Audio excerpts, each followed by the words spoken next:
ठकुराई पर एक कहानी है। आप लोग तो आलू पैदा करते हैं, जानते हैं। आलू जमीन में ऊपरे होता है। आलू खूब बढ़िया हुआ। एक ठाकुर जी थे, तो वो एक किसान के खेत में जाएं भोरहरी सुबह और बैठ जाएं और उंगली से आलू निकाल निकाल करके कोट की जेब में भर लें और दरवाजे पर आवें तो आग में सेक सेक करके खाएं। उनकी जीभ में लग गया था आलू।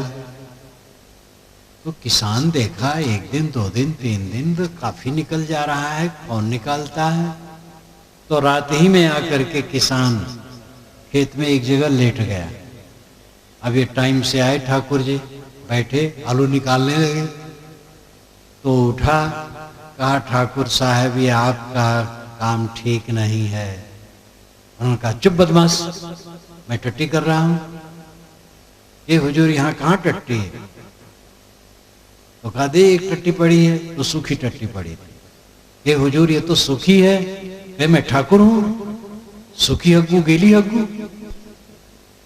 ठाकुर किसी प्रकार टट्टी कर सकते। ठकुराई है जबरदस्ती। तो ईश्वर ने किसी को कोढ़ी बना दिया, किसी को संपन्न बना दिया, ठकुराई किया, विवेक का काम नहीं किया। लेकिन पुनर्जन्म में अपने कर्म सिद्धांत का फल मिला, ये समाधान है। और पुनर्जन्म एक वैज्ञानिक तथ्य है। बिना वासना के देह नहीं होती है। बिना बीज के वृक्ष होता है? बिना वृक्ष के बीज होता है? वृक्ष के बीज, बीज से वृक्ष, ये सदैव प्रवाह रूप अनादि अनंत है। कर्म के बिना देह नहीं, देह के बिना कर्म नहीं। ये देह मेरी है तो निश्चित है पहले कर्म थे तब देह बनी। देह है तो कर्म फिर बनेंगे तो फिर देह बनेंगे। अगर कोई मोक्ष चाहे तो कर्म न बनावे, राग द्वेष त्याग दे।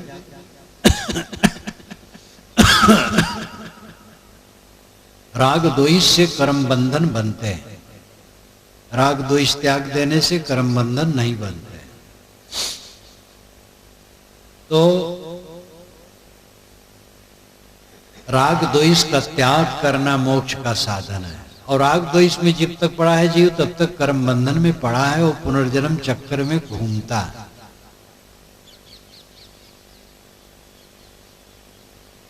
पुनर्जन्म में कर्म फल भोग आते हैं। अपने कर्मों का फल भोग सबके सामने आता है।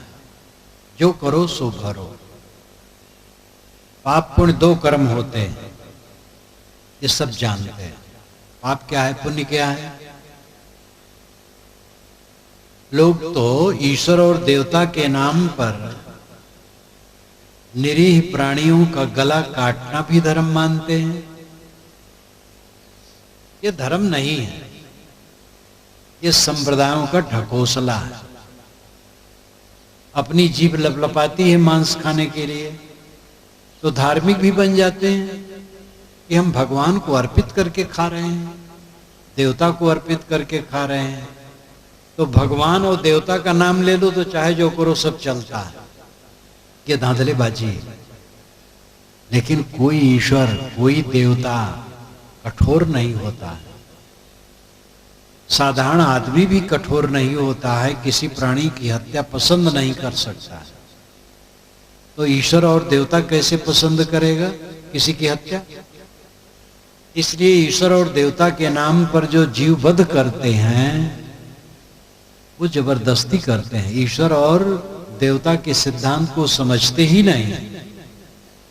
ईश्वर तो दयालु होगा, दया, और देवता दयालु होगा, तो जीव हत्या कैसे पसंद करेगा?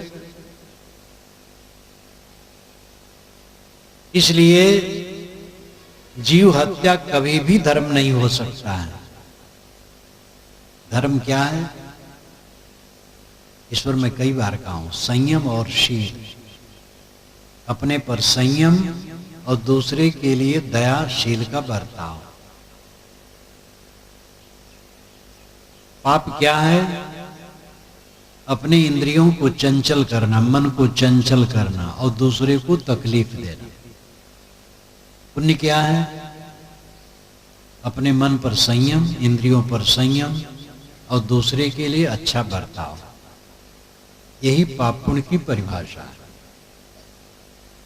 जो अपने मन को जितना चंचल करेगा, इंद्रियों को जितना चंचल करेगा, उतना दूसरों को तकलीफ देगा। और जो अपने मन इंद्रियों को जितना बस में करेगा, उतना किसी को दुख नहीं देगा। पाप है अपने मन इंद्रियों को चंचल करना और दूसरों को तकलीफ देना। पुण्य है अपने मन इंद्रियों को सुबस करना और दूसरों को सुख देना। ये पाप और पुण्य। ये पाप पुण्य कर्म करने के लिए प्रेरणा कहां से मिलती है? लोग कहते हैं ईश्वर सब करवाता है। ईश्वर की इच्छा के बिना कुछ नहीं होता। ईश्वर सूत्रधार है, हम लोग कठपुतली। ईश्वर की इच्छा के बिना तृण भी नहीं हिलता है। ये सब बहुत ठोस ठोस वचनों में पंडित महात्मा सब कहते हैं, लेकिन जोश में कहते हैं, होश में नहीं कहते। अगर ईश्वर की इच्छा के बिना तृण नहीं हिलता है तो उपासना गृह में लोग बैठे उपासना कर रहे हैं, नमाज पढ़ रहे हैं, पूजा कर रहे हैं, आतंकवादी आते हैं, भून करके चले जाते हैं। तो ईश्वर ने भुनवाया होगा उनको। अभी गत वर्ष में बंबई में रेलवे में विस्फोट हुआ कई जगह एक साथ, तो ईश्वर ने करवाया होगा। कई नेता अरबों अरबों रुपए का गबन करते हैं, ईश्वर करवाता होगा। ये घूस जो लेते हैं, ईश्वर घूस दिलवाता है। कमीशन भी खाता है, क्योंकि घूस लेते हैं दान थोड़ा भगवान के नाम पर कर देते, तो कमीशन ईश्वर खाता रहता है और ये सब करवाता रहता है। हत्या भी करवाता है, चोरी व्यभिचार करवाता है। कितनी बालिकाओं को, थोड़ी थोड़ी उम्र की, अखबार पढ़ने वाले ज्यादा जानते हैं, गुंडे कितना सता करके दुर्व्यवहार करते हैं, ईश्वर करवाता होगा। क्योंकि ईश्वर की इच्छा के बिना तृण नहीं हिलता है, तो किसी की लड़की को कोई उठा करके ले कैसे जा सकता बिना ईश्वर की इच्छा के? क्या इस पर कभी आप लोग सोचते हैं? बस कहते जाते हैं। वही जो मैंने एक दिन कहानी कही थी, सोढ़र मर गए, सोढ़र मल मर गए, सब रोने लगे। नए नए लोग आए होंगे, फिर से दोहरा दो। एक संत राजसभा में पहुंचे तो सभी सभासद रो रहे थे। उन्होंने कहा आप लोग क्यों रोते हैं? कहे सोढ़रमल मर गया। कहे कौन है? कहे तो जानता नहीं हूं। राजा रो रहा था तो हम लोग पूछे तो बताया सोढ़रमल मर गया, तो हम लोग भी रो रहे हैं। तो संत राजा से पूछे, राजा ने कहा रानी ने मुझे बताया कि सोढ़रमल मर गया और रो रही थी, तो मैं भी रोने लगा। मैं जानता नहीं सोढ़रमल कौन है। तो रानी से पूछा गया, रानी ने कहा धोबिन कपड़ा धो करके देने आई थी और रो रही थी। मैंने कहा क्यों रोती हूँ? कहे सोढ़रमल मर गया। तो मैं भी रोने लगी, मैं नहीं जानती सोढ़रमल कौन है। तो धोबिन बुलाई गई। धोबिन ने कहा मेरे कोई बाल बच्चे नहीं है, एक गधा था उसी का नाम मैंने सोढ़रमल रखा था, तो मर गया इसलिए मैं रो रही थी। सब रो रहे हैं सोढ़रमल मर गया और पता नहीं सोढ़रमल कौन है। सब एक दूसरे की सुनी सुनाई बात। भगवान की इच्छा बिना तृण भी नहीं हिलता। मालूम हो तो बहुत बड़े भगत हैं, भगत नहीं है, भोले भाले। गतानुगतिका, पूंछ पकड़ के चल रहे हैं, कोई कह रहे हैं, सोच विचार कुछ भी नहीं। हमसे जो कुछ करवाता है भगवान करवाता है। तमाकू भी आपसे खिलवाता होगा। आप तमाकू निकालते, गादी में रखते हैं, रगड़ते हैं और थाप लगाते हैं। दूसरे के भी नाक में गंदगी ले जाते हैं और मुंह में डालते हैं। भगवान की इच्छा होगी तभी तमाकू। ये शराब जो पीते हैं और नाली में गिरते, भगवान की इच्छा है, इसलिए क्या किया जाए? जज से कहना चाहिए चोर को कि भगवान ने हमसे चोरी करवाई, महाराज हमें दंड आप क्यों दे रहे हैं। ये बिल्कुल गलत बात है कि भगवान सबसे सब कुछ करवाता है। आप अपने कर्मों के स्वतंत्र अधिकारी हैं और जिम्मेदार हैं। आप जो सोचते हैं, बोलते हैं और करते हैं, पूरा पूरा आप जिम्मेदार हैं। न कोई भगवान जिम्मेदार है, न कोई शैतान जिम्मेदार है। ये वास्तविकता है और इसी सिद्धांत से कल्याण है, क्योंकि आप अपने को सुधार सकते हैं। अगर आप कठपुतली हैं तो अपने सुधार नहीं सकते हैं, क्योंकि कठपुतली में स्वतंत्र शक्ति नहीं होती है। कठपुतली बिगड़ी भी नहीं और सुधरेगी भी नहीं। सूत्रधार पर्दे के अंदर से सूत्र चलाता है, कठपुतली बाहर नाचती है। कठपुतली में स्वतंत्र क्रिया नहीं होती, सूत्रधार के इशारे पर वो नाचती है, उनमें जान नहीं। क्या आप बेजान हैं? आप जानदार हैं। आप अपने कर्मों के कर्ता और विधाता हैं, अपने भगवान हैं। आप अपने को तुच्छ क्यों कर रहे हैं? आप तुच्छ हैं तो श्रेष्ठ कौन है? आदमी अपने कर्मों का जिम्मेदार है, पूरा का पूरा। उससे कोई न भला करवाता है न बुरा करवाता है। जैसे उसकी समझ होती है वैसे वो करता है। यह तथ्य है और यही सिद्धांत मनुष्य के सुधार का रास्ता है। जब ये स्वीकार कर लिया जाएगा कि मेरे द्वारा जो कुछ होता है उसका मैं जिम्मेदार हूं, तब आदमी सुधारेगा, सावधान रहेगा। पहले हमारा मन खराब होता है, तब वाणी खराब होती है, तब इंद्रियों का व्यवहार खराब होता है। चोरी करने, व्यभिचार करने, हत्या करने, किसी भी कुकर्म करने के लिए पहले विचार होता है, सोच, और बहुत दिन तक चलता है। अगर रोका न गया तो फिर वो वाणी में आता है अथवा कर्मों में आता है। ये अपनी प्रक्रिया है, हमारी जिम्मेदारी है। हम अपने विचारों को शुद्ध रखें, वाणी को संयम में रखें, इंद्रियों को वश में रखें। इसलिए ईश्वर की इच्छा के बिना तृण नहीं हिलता है, और जो कुछ हम करते हैं ईश्वर करवाता, ऊपर वाला करवाता है। ये बात उचित नहीं है। जो आप करते हैं आप जिम्मेदार हैं। तकिया कलाम में मत पड़ें। तकिया कलाम, कलाम वाणी का तकिया लगाना। जब सोते हैं लोग तकिया लगा लेते हैं, बात करते करते कुछ लोग तकिया लगा। एक सज्जन मिले, हे महाराज मतलब है मैं चला सत्संग में, मतलब है बस बिगड़ गई, मतलब है बहुत देरी हो गई बस बनने में। 1 मिनट में उन्होंने 10-12 बार मतलब कहा। मैं उनके मतलब से घबरा गया। मैंने कहा मतलब आपने बहुत कहा, बेमतलब की बात करो। तो मतलब तकिया कलाम, हर बात में मतलब। कितने लोग कहते जौन है तौन, कितने लोग कहते जौन है की, कितने लोग कहते आप समझे समझे समझे, हरदम समझे समझे। ये सब तकिया कलाम। ऐसे कितने लोग कहते सब ऊपर वाला करता, ऊपर वाला करता, भीतर वाला नहीं करता, ऊपर वाला करता। ऊपर वाला करने तकिया कलाम। एक तकिया कलाम का मैं कहानी सुनाऊं। एक सज्जन थे, उनकी लड़की देखने लोग आए विवाह के लिए। ये लड़का देख आए थे। अब लड़का वाला लड़की देखने आया तो अपनी लड़की की प्रशंसा करने लगे वो सज्जन कि हमारी लड़की ऐसी वैसी नहीं है तुम्हारे मुंह पर।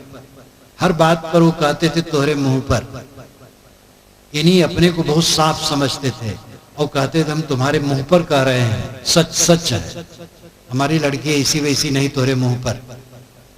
वो 4 बजे उठ पड़ती तुम्हारे मुंह पर और जूता चप्पल सब एक किनारे कर देती तुम्हारे मुंह पर, और झाड़ू लगा करके कूड़ा कचरा सब फेंक देती तुम्हारे मुंह पर। और लोगों ने कहा भैया ऐसी लड़की नहीं चाहिए। तो हर बात में तोहरे मुंह पर तकिया कलाम। जैसे राम जी की इच्छा से एक वैष्णव संत मुझसे मिलने आए कि महाराज आप तो आश्रम हमारा जानते हैं, 3 कमरे खाली थे, राम जी की इच्छा से उनके आश्रम में मैं कुछ रहा भी हूं। तो राम जी की इच्छा से महाराज मैंने उसको किराए पर दे दिया। राम जी की इच्छा से किराएदार किराया ही नहीं देता है। मैंने कहा बहुत अच्छा करता, जब राम जी की इच्छा से नहीं देता तो बुरा क्या करता है। तो हर बात में उनको कहना था राम जी की इच्छा से। एक सज्जन मिलने आए कि महाराज जी आपकी कृपा से फसल अच्छी हुई है, आपकी कृपा से महाराज लड़की की शादी कर दी, आपकी कृपा से महाराज भैंस ब्याई है, आपकी कृपा से महाराज पड़वा मर गया। तो उनसे कहा गया भाई मेरी कृपा से सब हुआ अच्छा हुआ, ये पड़वा मरना अच्छा नहीं। तो उनको हर बात में आपकी कृपा से कहने का तकिया कलाम छोड़ो, अपने दिल पर हाथ रख करके अपने को टटोलो। जो आप सोचते हो, बोलते हो, करते हो, आप उसके जिम्मेदार हो। यही सत्य है और यही कल्याण का रास्ता है। ये समझ करके ही अपने मन, अपनी वाणी, अपनी इंद्रियों पर संयम रख सकोगे। इसलिए मेरे मन इंद्रियों का प्रेरिता दूसरा नहीं हो सकता। मेरे मन इंद्रियों का प्रेरिता मैं हूं, ये आत्मा है। इसलिए अपने आत्मा को संभालो। कर्म फल भोग कैसे होता है? अच्छे बुरे आदमी कर्म कर डाला, उसका फल कौन देता है? एक ईश्वर आकाश में बैठा है, वही सबका फल भोग देता है। ये तो बात समझ में नहीं आती। ईश्वर कह देने से एक व्यक्ति की कल्पना होती है। ईश्वर एक व्यक्ति है, वो सोचता है और सोच करके कर्म फल भोग देता है। कैसे दे पाएगा? हर क्षण असंख्य जीव देह धरते छोड़ते हैं, तो एक व्यक्ति उसका समाधान कैसे कर सकता? कर्म फल भोग कैसे दे पाएगा?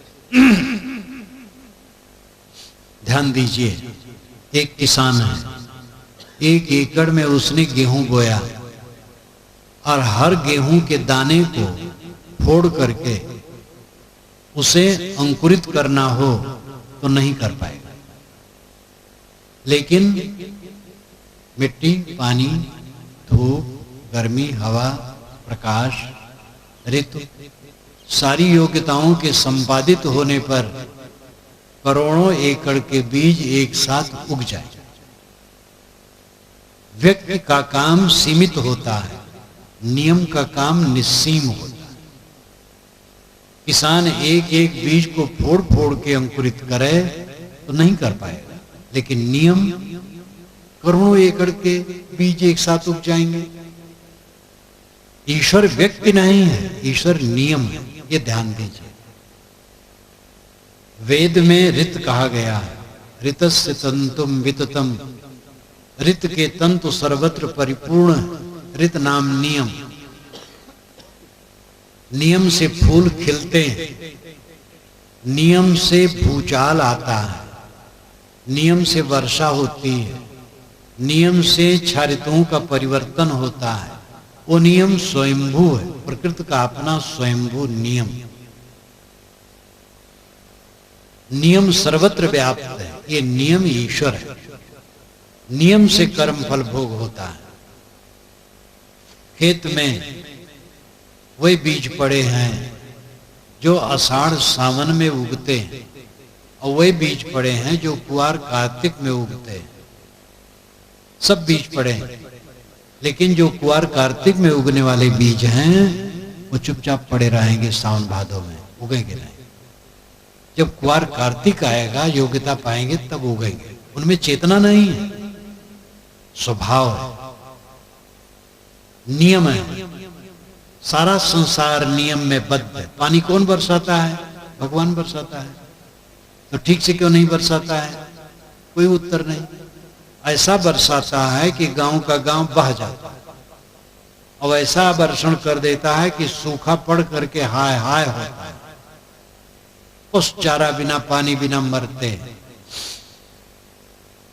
पहले तो आदमी भी मरते थे, लेकिन अब प्रबंध सरकार का तगड़ा हो गया है, आदमी सूखा में मरने नहीं पाते, लेकिन जानवर तो गुजरात इत्यादि में कई बार मरते हैं। राजस्थान, गुजरात में चारा का प्रबंध उतना नहीं हो पाता है। ऐसा ईश्वर क्यों करता है? भूचाल कौन लाता है? ईश्वर लाता है। इतना निर्दयी ईश्वर भूचाल ला के सबको परेशान कर दे, मार डाले। हर जगह ईश्वर कह करके लोग समझते ही नहीं। प्रकृति का नियम है। अंदर में पानी की धाराएं हैं और आग भी है। ज्वालामुखी फूटता है कभी कभी, वो आग है अंदर।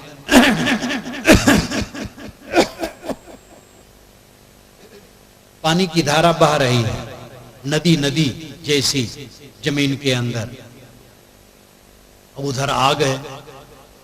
बहते बहते मिट्टी का पर्दा टूट गया और अरबों टन पानी क्षण में आग में पहुंच गया, तो भाप बनेगा, पृथ्वी डगमगाएगी। ऐसे और भी कारण हो सकते हैं भूचाल के, उनके अपने नियम हैं। कोई देवता और ईश्वर भूचाल नहीं लाता। पानी बरसने के अपने प्राकृतिक कारण होते हैं। मानसून हवा आती है, योग्यता होती है, पानी बरसता, नहीं योग्यता होती नहीं बरसता। हवन करने से पानी नहीं बरसता है, प्रार्थना करने से, नमाज पढ़ने से पानी नहीं बरस सकता है। भावुक आदमी प्रार्थना करता है, हवन करता है, पानी बरसे। पानी बरसने के जितने कारण हैं वो जड़ प्रकृति के नियम है, उनमें किसी प्रार्थना की जरूरत नहीं है। आपके किसी भी घर में या खरही में आग लग जाए, अब आप हाथ जोड़ के खड़े हो, हे अग्नि देवता शांत हो जाओ, और उसमें घी और अच्छत छोड़ो, हवन करो कि महाराज शांत हो जाओ, तो और बढ़ेगी, क्योंकि आग को ज्ञान नहीं है। बाढ़ आ जाए और वरुण देवता की प्रार्थना करो तो बह जाओगे उसी में। अपना सामान लेकर के भागो, सामान न ले सको तो कम से कम जान बचाओ। हवा तेज चल रही, आंधी आई और पवन देवता की आराधना करो, कोई मतलब नहीं है। हवा जड़ है, उसको कोई ज्ञान नहीं। विज्ञान इतना आगे बढ़ गया है, लेकिन धर्म के नाम पर अभी भी ढोंग पोंग, और उसी धार्मिक ढोंग पोंग में पब्लिक भी पिस रही।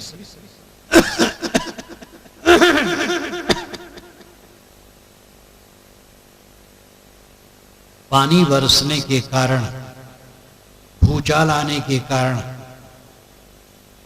दिन रात होने के कारण, छह ऋतुओं के परिवर्तन होने के कारण, सब प्राकृतिक नियम है। वे बेजान है, उनमें चेतना नहीं। अपनी योग्यता होगी, अपने आप होगा। आप भोजन करते हैं, पेट में जाता है, कौन पचाता है? प्रकृति का नियम है, आंत का नियम, उससे पचता है। आप नियम को समझें, उचित भोजन डालें, सात्विक सुपाच्य संतुलित भोजन डालें, कड़ी भूख लगने पर डालें, बढ़िया पचेगा। भूख नहीं है, डाल दिए तो नहीं पचेगा। गरिष्ठ चीज बहुत ज्यादा डाल दी तो नहीं पचेगा। बेटाइम खा लिए तो नहीं पचेगा। प्रकृति के नियमों से भोजन पचता है। नियम सर्वत्र व्याप्त है, नियम ईश्वर है। नियम को पहचाने और नियम से चले। ईश्वर व्यक्ति है, ये धारणा भावुकता की है। व्यक्ति क्षमा करता है, नियम क्षमा नहीं करता है, इसलिए लोगों ने नियम से हट करके व्यक्ति ईश्वर की कल्पना कर डाली। इस पर ध्यान दीजिए जरा। अगर किसी व्यक्ति को आपने गाली दी, वो करुणाशील है, क्षमा कर सकता है, लेकिन आपने आग में हाथ रखा तो उसमें क्षमा करने कोई शक्ति नहीं, वो जानदार नहीं। आपका हाथ जल जाए, पानी में रखेंगे ठंडा हो जाएगा। प्रकृति का नियम स्वाभाविक है।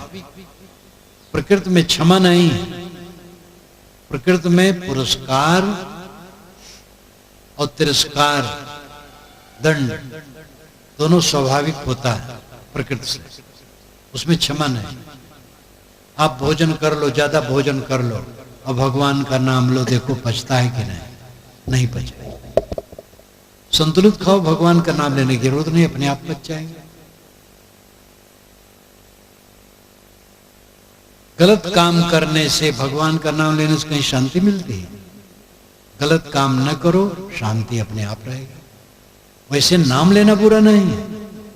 कोई मंत्र, कोई नाम आप जपते हैं, अच्छा है। मन की पवित्रता के लिए, थोड़ा एकाग्रता के लिए जपें, अच्छा है। लेकिन पाप करके काटने के लिए जपें तो अपने को धोखा देना है।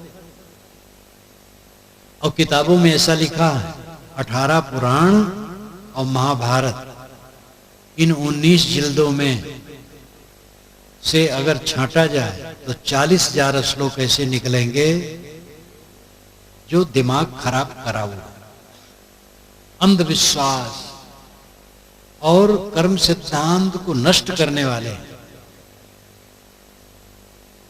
गुरु पत्नी के साथ कोई दुराचार किया है, गो हत्या किया है, ब्रह्म हत्या किया है, लेकिन गायत्री जपे तो पाप कट जाए। सुबह जपने से रात भर का पाप कटता है और शाम को जपने से दिन भर का पाप कटता है। बस पाप थोड़ा जप ले और पाप किया करे, कटा करेगा। ये बिल्कुल गलत बात। गायत्री आप जपो, कोई रोकता नहीं, लेकिन गायत्री आपके पाप को काट नहीं पाएगी। गायत्री एक छंद है। गायत्री की इतनी महिमा कर दी गई कि हद कर डाला गया।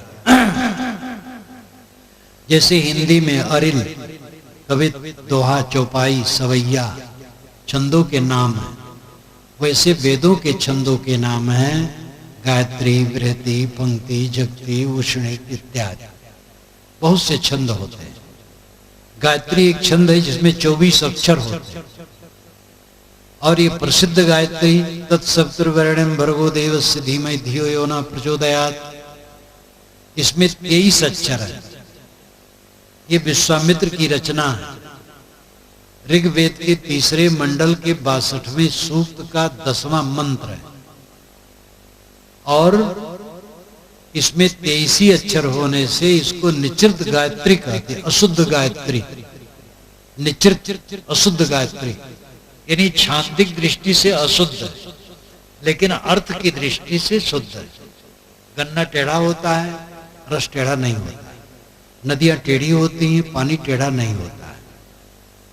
तो छंद शुद्ध शुद्ध होने कोई मतलब नहीं, भाव बढ़िया। इस गायत्री मंत्र का भाव बढ़िया। तत्सवितुर्वरेण्यं भर्गो देवस्य धीमहि धियो यो न प्रचोदयात्। तत् नाम उस, सवितुर सविता सूरज, वह सूरज जो अभी उगा नहीं है। अन उगा सूरज को सविता कहते हैं। उदयात पूर्व भावी सविता, उदयास्तमय वर्ती सूर्य है। ये साणाचार्य ने भाष्य किया है। जो उदय के पहले सूरज है वो सविता है, और उदय से अस्त तक जो है वो सूरज है।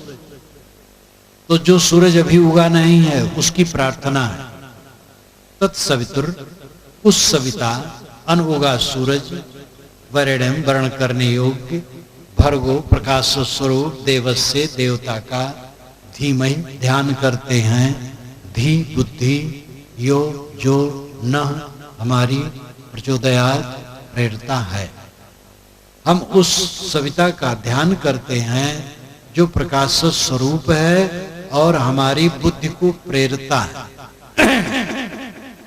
सूरज उगने के पूर्व ही चिड़िया चहचहाने लगती है, क्योंकि उसका आभा निकल आता है पूरब तरफ, जिसको उषा कहते हैं। तो सूरज हमें प्रेरित कर रहा है, हमारी बुद्धि प्रकाशित हो। बहुत बढ़िया अर्थ है।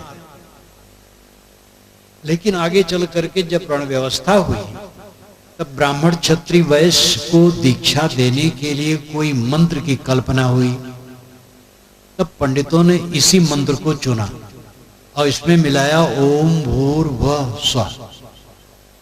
ऋग्वेद में तत्सवितुर से ओम भूर्भुवः स्वः नहीं, ओम भूर्भुवः स्वः मिला है। ओम का अर्थ होता है सत रज तम का समुच्चय। अ उ म 2.5 मात्रा है, इसमें सत रज तम माना जाता है। अ रज उ सत म तम, सत रज तम का समुच्चय पूरा विश्व ओम में मान लिया गया। भू पृथ्वी, भुवः अंतरिक्ष आकाश, स्व चमकता हुआ तारामंडल। ओम भूर्भुवः स्वः, इसको मिला करके फिर ये दीक्षा में नियुक्त हुआ। जब दीक्षा में नियुक्त हुआ तो इसका विज्ञापन शुरू हो गया, और जिसका विज्ञापन शुरू होगा उसका नुकसान होगा। जहां विज्ञापन शुरू किए फिर खराब हुआ। अब महिमा बढ़ाई गई, गायत्री जपो सब पाप कट जाएगा, गायत्री जपो तो लड़का पैदा हो जाएगा। बेल पेड़ के नीचे बैठ करके 1 महीना गायत्री जपो तो राज्य की प्राप्ति होगी। अगर आपको प्रधानमंत्री होना है तो चुनाव लड़ने की जरूरत नहीं, बेल पेड़ के नीचे बैठ करके 1 महीना जप कर लो गायत्री को, बस प्रधानमंत्री हो जाओगे। ऐसा होना नहीं है। तो इतनी इतनी महिमाएं की गई, गायत्री की महिमा, राम नाम की महिमा, सतनाम की महिमा। दोष गायत्री और राम नाम और अमुक का नहीं है, दोष तो मनुष्य का जो उसको खराब करता है। धर्म के क्षेत्र में 2 नंबर का धंधा करके सारे मत मजहबों वालों ने कर्म सिद्धांत को नष्ट कर दिया। गंगा में नहाओ पाप कट जाएगा, गंगा से नहा के कोई निकले और क्रोध काम लोभ मोह से मुक्त हो जाए तब समझ लो पाप कट गया। और गंगा से निकला वैसे वैसे स्वभाव, वैसे वैसे करनी, तो काम मुक्त हो गए। मुक्त तो कोई अदृश्य चीज थोड़े। और इस प्रकार इतनी महिमाएं की गई जिससे कर्म सिद्धांत नष्ट हो गए। ये महिमाएं गलत हैं, आचरण भ्रष्टता का ये रास्ता खोलती ही महिमाएं, विचार विवेक खत्म कर देती हैं। लोगों ने ऐसा भगवान बना करके रखा है जिसको हम घूस दे दें और क्षमा कर। एक आदमी चोरी किया, लाखों का माल लाया और 2-4 हजार रुपए का कपड़ा, मिठाई और नगद और फूलमाला लेके मंदिर में गया और प्रार्थना करने लगा, रोने लगा, हे भगवान क्षमा करो।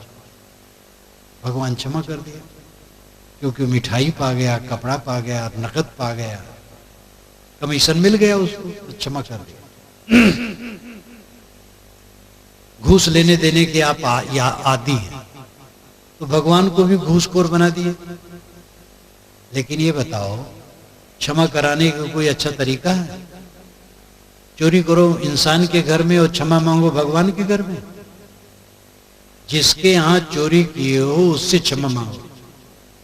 जाकर के कह दो कि भैया हमने चोरी की आपके घर में, माल लौटाए देता हूं, क्षमा करें। वो तो खुश हो जाएगा, आपको हृदय से लगा लेगा। ऐसा चोर करे तो, लेकिन चोर ऐसा करे तो चोरी क्यों करे? वो तो चोरी कर लाना और भगवान को लड्डू थमा देना है, बस कटवा लेना है पाप। वो कटे बटेगा नहीं। 1000 भगवान मिलकर के आपके पाप को काट नहीं सकते।